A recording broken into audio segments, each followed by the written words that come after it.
Nous sommes soldats, combattants pour Christ. Pour Christ, au nom de Jésus, nous conquérons. Nous sommes vaillants, Vaillants, c'est de la parole. la parole au nom de Jésus, nous conquérons. Nous sommes vaillants, Vaillants, cités à dessein. à dessein au nom de Jésus, nous conquérons. Nous sommes vaillants, Vaillants, cités à dessein. à dessein au nom de Jésus, nous conquérons. Quels qu'ils soient les effets, Nous conquérons au nom de Jésus, nous conquérons. quels qu'ils soient les menaces, Nous conquérons au nom de Jésus, nous conquérons. quels qu'ils soient les mensonges, Nous conquérons au nom de Jésus, nous conquérons. quels qu'ils soient l'adversité,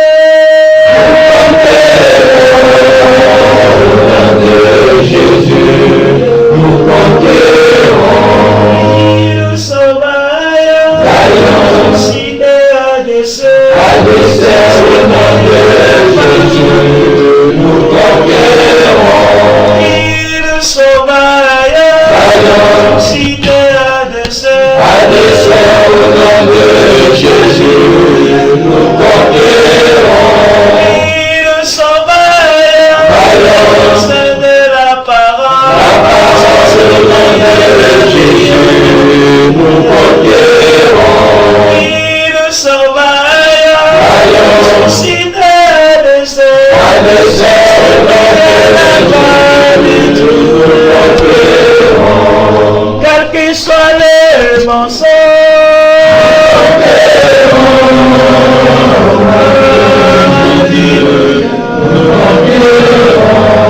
quels qu'ils soient les menaces,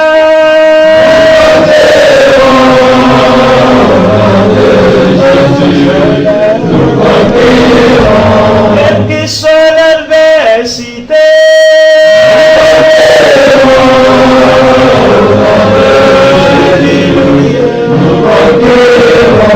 quelles qu'ils soient les persécutions,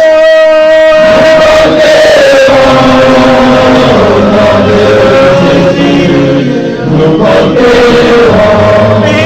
nous sommes vaillants, cités à dessein. À dessein au nom de Jésus, nous conquérons. Nous sommes vaillants, Vaillants, c'est de la parole. la parole au nom de Jésus, nous conquérons. Nous sommes vaillants, Vaillants, cités.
Bonjour Sylvie Simon. Bonjour. Vous êtes journaliste et vous avez écrit de nombreux ouvrages sur la vaccination. Est-ce que nous pourrions savoir pourquoi vous vous êtes lancé dans ce combat? Parce que j'ai toujours eu horreur du mensonge et que le dogme vaccinal a été construit uniquement sur des mensonges. On nous a raconté n'importe quoi, on envoie des chiffres pour affoler la population. Je crois que répandre la peur, du reste, les laboratoires ont avoué que par la peur, on arrivait à avoir une population qui acceptait la vaccination beaucoup plus volontiers. Donc, devant tous ces mensonges, étant donné que ces mensonges touchent la santé publique et peuvent causer des drames épouvantables, je trouve qu'il faut arrêter cette espèce de carnage qui est donné parce que la population étant affolée se précipite sur les vaccins. On nous a fait croire, par exemple, et c'est la même chose, l'histoire du Gardasil correspond exactement à l'histoire de l'hépatite B. On a pris des maladies qui ne touchent qu'une toute petite partie de la population en affolant les gens, en disant par exemple que l'hépatite B se transmettait par justement la salive ou des choses comme ça, ce qui est absolument faux. On n'a pas dit, on a vacciné les bébés en disant qu'ils risquaient d'attraper la contagion, ne serait-ce que par la salive ou par le partage de jouets, etc., ce qui est absolument faux. Et maintenant on vient de découvrir du reste que la protection, si protection il y a, ne durerait pas au-delà de 15 ans. Il y a des publications sérieuses là-dessus. Donc à quoi sert de vacciner des nourrissons pour une maladie qui ne sera pas protégée quand ils auront l'âge d'avoir une vie sexuelle. Il y a la même chose pour le papillomavirus, dont on a fait une publicité absolument incroyable en faisant croire que de toute façon c'était un problème général, que c'est en vérité beaucoup moins grave que la plupart, c'est exactement comme pour l'hépatite B, la plupart des gens guérissent spontanément, ça disparaît sans laisser aucune trace, et ça les gens ne le croient pas, ils s'imaginent que dès qu'il y a un papillomavirus, il y a une énorme partie de la population qui est en contact avec le virus, qui disparaît spontanément, et si on a vraiment un bon système immunitaire, il est évident que ce sont des problèmes qui n'existent pas. Mais avec les vaccins, en plus, on fait tomber le système immunitaire, mais ça c'est encore un autre problème. Donc il y a eu cette chose-là. Avec l'hépatite B, donc on a fait une campagne absolument épouvantable et monstrueuse. La preuve, c'est que les laboratoires sont maintenant mis en examen pour mensonges aggravés, mais je pense qu'ils s'en tireront très bien, comme on s'en tire toujours en France avec les tribunaux, comme s'en sont tirés les gens qui sont coupables du sang contaminé, comme s'en sont tirés les gens qui sont coupables d'avoir donné l'hormone de croissance. Donc je pense que ça se passera très bien pour les laboratoires. Mais pour le papillomavirus, il y a quand même une chose aussi très importante, c'est que on ne dit pas assez qu'il a été fabriqué par Merck, qui a été quand même le fabricant du Vioxx. Alors l'argument des gens des vendeurs du Vioxx, enfin les vendeurs du Gardasil vous disent oui, mais nous avons eu le prix Galien, ce qui est vraiment une preuve de qualité de notre vaccin qui a été vraiment très étudié. Or, il ne faut pas oublier tout de même que le Vioxx avait eu le prix quelques années avant le prix du Médec, un an avant d'être retiré de la circulation, après avoir tué aux États-Unis plus de 50 000 personnes et d'avoir blessé 160 et quelques mille personnes aussi. Donc le fait d'avoir un prix n'a aucune importance, ne veut rien dire, surtout que les prix sont toujours donnés par des gens qui ont des attaches dans les laboratoires. Il faut toujours bien ne jamais perdre de vue les liens entre les laboratoires et les gens qui vous donnent les vaccins. Ensuite, il y a aussi la question, alors à ce moment-là on a donné effectivement le prix, on a donné le prix Nobel aux découvreurs du papillomavirus. À un moment, on essayait de lancer la vaccination contre le Gardasil. Il faut dire que quand même, c'est un vaccin qui coûte entre le prix du vaccin et les visites médicales, plus de 500 €. C'est quand même un prix énorme qui est supporté par nous tous. Même là, en France, la sécurité sociale rembourse 65%. Ce sont vraiment des prix exorbitants. Et donc on a donné ce prix Nobel, et moi j'ai pensé que c'était quand même un petit peu louche, et effectivement, il y a un procureur allemand qui s'appelle, un procureur danois qui s'appelle le procureur Schutz, qui a découvert qu'il y avait des liens d'intérêt énormes entre certaines personnes impliquées dans l'attribution du prix Nobel et avec AstraZeneca. Alors moi on m'a dit mais AstraZeneca n'est pas le fabricant du vaccin, mais AstraZeneca a touché des royalties énormes du Gardasil l'année où le prix Nobel a été donné. Donc il est évident qu'il y a des trafics énormes à ce point de vue-là. C'est quand même quelque chose de très... les gens ne se rendent pas compte, parce qu'autrefois les vaccins coûtaient entre 4 et 8 €, 8 €, 6 €. Maintenant les vaccins coûtent 60 €, 70 €. Du reste, très souvent on retire un vaccin en vous disant oui finalement il n'était pas très efficace, on en a trouvé un mieux, mais ce qu'on ne dit pas toujours, c'est que le pas efficace qui avait été très efficace pendant des années, il ne faut pas oublier ça. Hein. On nous a dit pendant des années qu'il y a un vaccin qui était très efficace et sans aucun effet secondaire. Quand on le retire, on vous dit, on en a trouvé un qui est beaucoup plus efficace et qui a moins d'effets secondaires. Comme le disait Coluche, plus blanc que blanc, c'est quoi? C'est là, comment peut-on être plus efficace quand on vous dit qu'un vaccin est efficace à 100%, ce qui n'est absolument pas possible sur le plan, cette affirmation est absolument idiote. Et alors c'est la même chose, effectivement, je reviens de nouveau à l'hépatite B, où on nous a dit que c'était un problème franco-français, justement, et ça n'est pas du tout, c'est pas un problème franco-français, parce qu'aux États-Unis, il y a un scandale énorme sur l'hépatite B, dont on ne parle pas. Vous savez que nous, on est protégés par les frontières, comme pour le nuage de Tchernobyl, rien ne vient en France, les choses n'arrivent pas, et ce qu'on nous dit, c'est que justement, en Angleterre, il n'y a pas eu de problème. Or, en Angleterre, on a vacciné, effectivement, 5 millions de personnes, en France, on a vacciné près de 30 millions. Donc ça fait une énorme différence. Il est évident que plus on vaccine, plus il y a d'accidents et qu'il n'y a pas eu beaucoup d'accidents en Angleterre. D'autant qu'eux ont un gros problème avec le ROR, parce qu'ils ont énormément vacciné avec le ROR. Et ils sont tellement occupés par leur problème du ROR qu'ils ont mis toute leur ardeur à s'occuper de ça et pas du tout de l'hépatite B. Donc tous ces problèmes-là, je crois que si les pays s'alliaient pour échanger toutes leurs informations, on s'apercevrait que les problèmes sont exactement les mêmes dans tous les pays, parce que c'est normal, les laboratoires passent les frontières, les laboratoires vendent la même marchandise, vous savez qu'ils sont tous fondus les uns avec les autres, il n'y a plus un laboratoire allemand, un laboratoire anglais, un laboratoire français, ils ont tous des liens d'intérêt entre eux, ils sont tous unis les uns et les autres, et la population, qu'elle soit anglaise, américaine, chinoise ou n'importe quoi, on a à peu près les mêmes, on est quand même des êtres humains, toujours sensibles aux mêmes maladies et avec les mêmes défenses naturelles et avec les mêmes accidents vaccinaux. Voilà, donc je crois qu'il faut dénoncer ça et les gens ne se rendent pas compte qu'ils ne sont pas informés, donc on leur dit le vaccin, il faut absolument le faire. Effectivement, on menace aussi les gens qui ont commencé à avoir un vaccin et qui tout d'un coup découvrent qu'il y a des accidents, et on leur dit si vous vous arrêtez, c'est extrêmement dangereux. Ce qui est absolument faux. Plus vous vous arrêtez tôt, moins vous risquez d'avoir des problèmes. Il faut quand même rassurer aussi les gens. C'est pas parce qu'ils ont eu une première injection qu'il faut s'arrêter, d'autant qu'il y a eu beaucoup d'accidents avec la deuxième injection. Par exemple, pour l'hépatite B, il y a eu beaucoup plus d'accidents pour la deuxième injection que pour la première. Et le ROR, c'est exactement la même chose. Donc il faut s'arrêter de menacer, d'avoir peur. Il ne faut plus avoir peur des maladies. Il y a quand même la plupart de ces gros vaccins sont des maladies sont des vaccins contre des maladies très bénignes et qui disparaissent seuls. Et je crois que la chose la plus importante, c'est la prévention. Et la prévention, c'est pas le vaccin, c'est d'avoir une vie saine et de consolider un système immunitaire.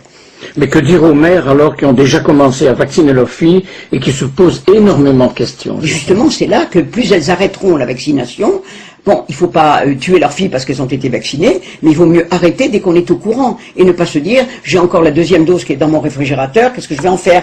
Flanquez-la à la poubelle. Au moins vous risquez de sauver votre enfant puisque c'est à la deuxième dose ou la troisième parfois, ou on rappelle qu'on a un accident. Donc plus vous vous arrêtez, plus vous limitez les risques d'accident. Donc il faut rassurer les mères et ne pas être dans la peur. Je crois qu'il n'y a qu'une chose à éradiquer sur la Terre. Ce ne sont pas les microbes, ce ne sont pas les virus, c'est la peur. Quand on aura éradiqué la peur, les gens ne seront plus malades. Ils ne seront pas, en tout cas, autant malades. Merci beaucoup, Sylvie Simon. Merci à vous.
seul est mon espoir, lui ma lumière, ma force, mon chant, pierre angulaire, solide rempart, même quand l'orage devient violent.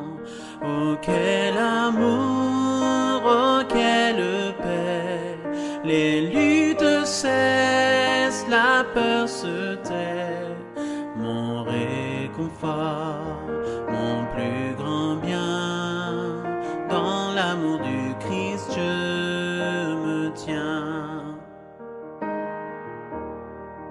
En Jésus seul, Dieu s'est fait chair, dans un enfant, oh quel mystère, ce don d'amour, de sainteté, haï par ceux qu'il vint sauver. Jusqu'à la croix, il s'est livré, sur lui la colère est tombée, tous mes péchés, il les a pris, par la mort de Jésus je vis. Là dans la tombe, il reposait, lumière vaincue par les ténèbres. Quel jour glorieux, il apparaît, d'entre les morts il se relève, et sur ma vie, par sa victoire, le péché perd tout son pouvoir. Il est à moi, je suis à lui, racheté par le sang du Christ. Je vis en paix, je meurs sans crainte, gardé par la puissance du Christ, du premier cri au dernier souffle. Jésus est maître de ma vie. Les plans des hommes ou du malin ne peuvent m'arracher de sa main, et qu'il revienne ou me rappelle, par la force du Christ je tiendrai. Les plans des hommes ou du malin ne peuvent m'arracher de sa main, et qu'il revienne ou me rappelle, par la force du Christ je tiendrai.